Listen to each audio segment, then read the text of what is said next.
የአምላካችን የእግዚአብሔር ስም ብሩክ ይሁን። ዛሬ የምንመለከተው በወንድምህ ላይ አትፍረድ ይላል ርዕሴ።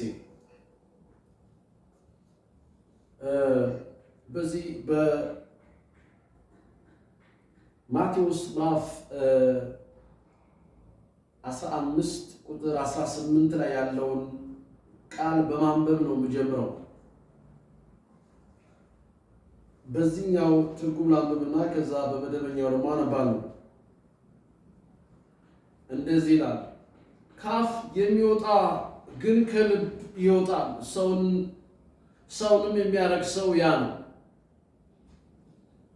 ከልብ ክፉ ሐሳብ፣ መግደል፣ ምንዝርነት፣ ዝሙት፣ መስረቅ፣ በውሸት መመስከር፣ ስድብ ይወጣልና ሰውን የሚያረክሰው ይህ ነው እንጂ ባልታጠበ እጅ መብላት ሰውን አያረክሰውም። ይሄ እዚህ ያለው ሐሳብ ስለ መርከስ ነው የሚያወራው። ሰውን የሚያረክሰው ወንድማችንን የምናረክሰው እኛ መሆናችንን መጽሐፉ እዚህ ጋር በደንብ አድርጎ ያወራልናል። ምንድነው ሐሳቡ? ከአፍ የሚወጣው ከልብ ይወጣል፣ ሰውንም ያረክሰዋል ይላል። ያረክሰዋል። የሚያረክሰው ምንድነው ስንል ከልብ ክፉ ሐሳብ፣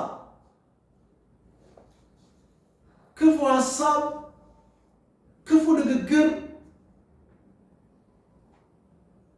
ወንድሞችና እህቶችን ያረክሳል። ኢየሱስ በዚህ ቦታ ላይ በማቴዎስ ወንጌል ምዕራፍ 15 ቁጥር 18 ላይ ሲናገር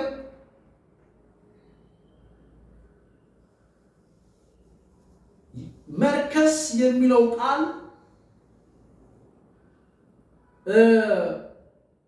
ብዙ ትርጉም ቢኖረው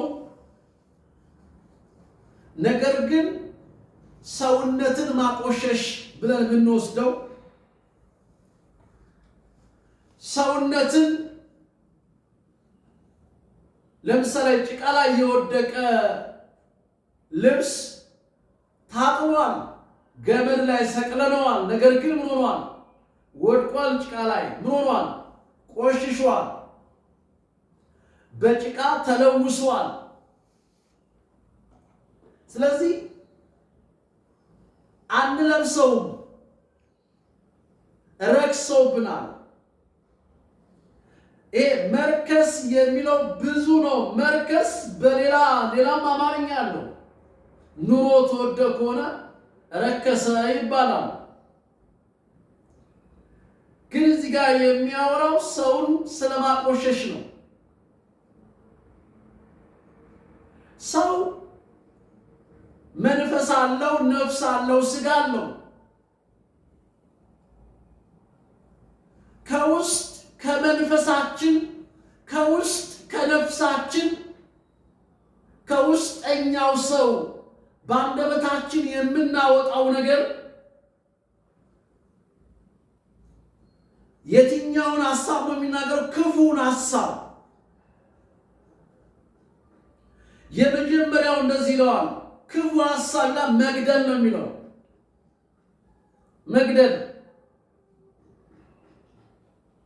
እንግዲህ መግደልን ስንተረጉመው በአዲስ ኪዳን ያው መግደል ማለት በዚህ ምድር ላይ በሕይወት እንዳይኖር መከልከል እንደማለት ነው። ግን አዲስ ኪዳን ላይ የሚያስቀምጥልን ወንድሙን የሚጠላ ነፍሰ ገዳይ ነው ይለናል። ለወንድምና ለእህት ፍቅር አለመስጠት፣ ፍቅር መንፈግ፣ መከልከል፣ የጥላቻ ፊት ማሳየት ያ ክፉ ሐሳብ ነው። መግደል ክፉ ሐሳብ የተብላላ ነው። በውስጥ ለረጅም ጊዜ የተብላላ ስለሆነ ምን እንለዋለን? ይሄ መግደል ዝም ብሎ በአንድ ቀን የመጣ አይደለም። ለምሳሌ ትዳር ላይ ባልና ሚስቶች ባል ሚስቱን ገደላት ይባላል። ሚስት ባሏን ገደለችው፣ አባት ልጁን በአንድ ቀን የመጣ ጉዳይ አይደለም። በብዙ መብላላት፣ በብዙ ሐሳብ የመጣ ነው። ሌላው ከልብ የሚወጣው አንደኛው መግደል ነው። ሁለተኛው ምንዝርና ነው።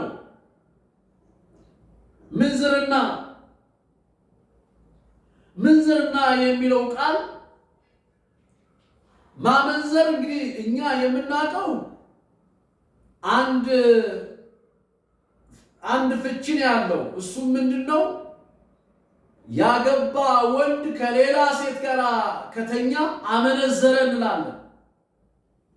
ምንዝርና። ነገር ግን ከእግዚአብሔር ውጪ የምናመልካቸው ከእግዚአብሔር ውጪ ለራሳችን ያደረግናቸው ከነሱ ጋር ማመንዘር ይባላል። ማመንዘር። ስለዚህ ሌላው ዝሙት ምንዝርነት በተደጋጋሚ የሚደረግ ነገር ነው። ዝሙት ግን አንዴ ሊሆን ይችላል የሚሳሳተው ሰውየው። ለምሳሌ ንጉሥ ዳዊት በሰገነት ላይ ነበር ይላል መጽሐፉ። ከዕለታት አንድ ቀን ንጉሥ ዳዊት በሰገነቱ ላይ ሊዝናና ብቅ ሲል ሌላ ግቢ ውስጥ ራቁቷን የምትታጠብ አንዲት ሴት አየ። ዝሙት።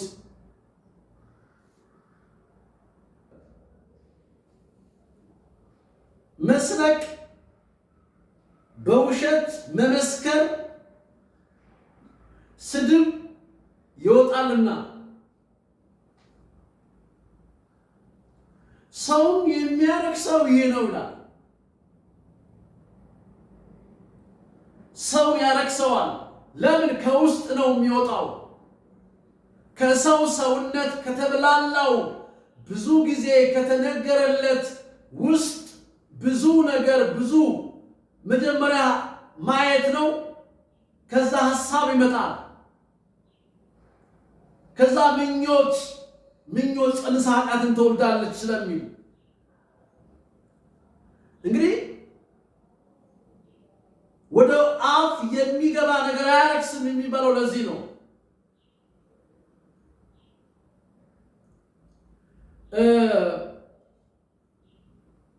ሌላው ባልታጠበ እጅ መብላት። ባልታጠበ እጅ መብላት አያረክስም። ከመንፈሳዊ ነገር ጋር ምንም አይነት ግንኙነት የለውም። እኔ እጄን ሳልታጠብ ብበላ ምናልባት በሽታ ሊያመጣ ይችላል እንጂ ወደ እግዚአብሔር መንግሥት ከመግባትና ካለመግባት ጋር ምንም አይነት ግንኙነት የለውም።